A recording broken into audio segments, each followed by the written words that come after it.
মুখ্যমন্ত্রী মমতা বন্দ্যোপাধ্যায় আলুর দাম নিয়ন্ত্রণে রাজ্য থেকে আলু রপ্তানিতে হ্রাস টানলেও সবজির অগ্নিমূল্যের জন্য দায় ঠেলেছেন ফোড়েদের ওপর। আমি আলু বলেছিলাম নিজের রাজ্য আগে পাবে, যেটা আমি প্রোডাকশন দিই। আলু সিড আমরা নিয়ে আসছি, সিড তো আমাদের নেই, সেন্ট্রাল গভর্নমেন্ট থেকে আনতে হয়, ওরা অনেক দাম নেয়। আলু সিডের প্রবলেম হচ্ছে, বাট এই প্রবলেমটা আগামী দিন আমাদের নিজস্ব করে কিছু করতে হবে যাতে সমাধান হয়।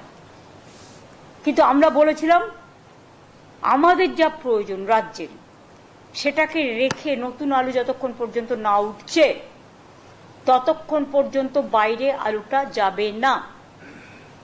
এখন তো দেখছি এরা এক্সপোর্ট পর্যন্ত করতে শুরু করে দিয়েছে।